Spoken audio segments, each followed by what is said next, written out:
an ka ce misali zanga-zanga ce sun zagi malamai saboda za su zanga-zanga malamai sun fito sun ce kana zanga-zanga zan tabi ku tsakanin ku da Allah tun da aka fara wannan maganar zanga-zanga Kabiru Gombe ya taɓa magana a kanta ba ku an samu ba akwai wanda ya taɓa ganin wani clip ko wani cassette ko wani abu da ya ji Kabiru Gombe ya ce kar ku fita zanga-zanga akwai wanda ba a zage ni sama da sau ɗari ba idan matsalar da wanda ya ce kar a fita ne to ni ban yi magana ba banda aka zage ni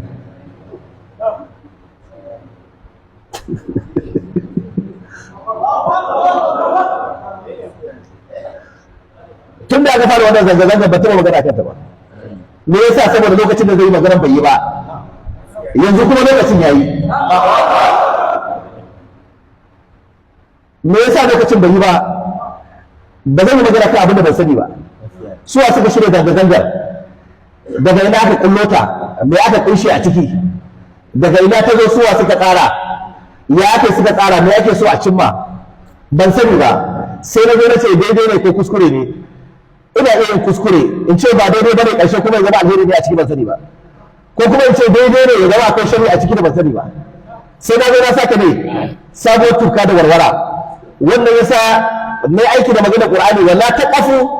ولا تقف ما ليس لك به علم إن السمع والبصر والفؤاد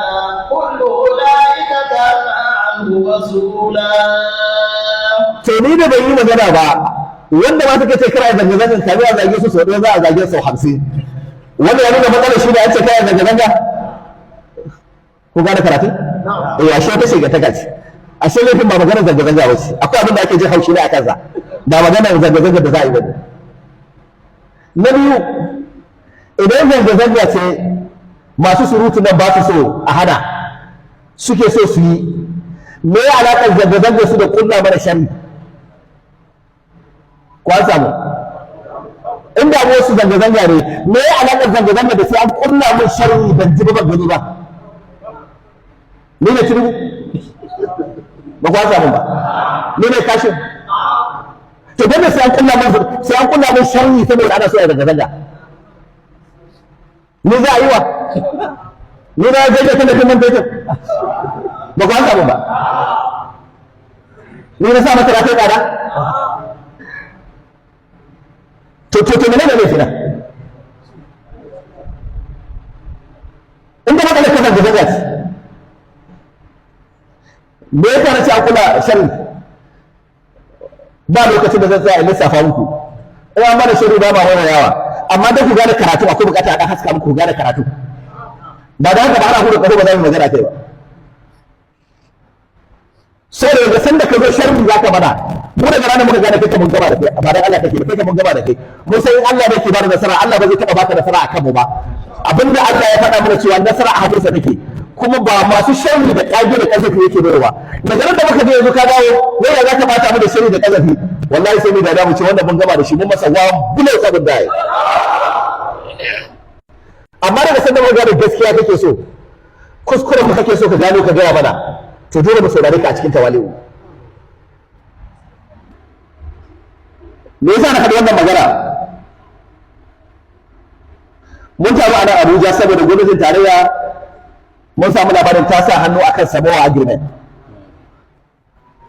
mun nemi lauyoyi shugaba da kansa ya kwamiti na lauyoyi da ƙararru akan a masa nazarin wannan agreement kamin ya san wani mataki za a ɗauka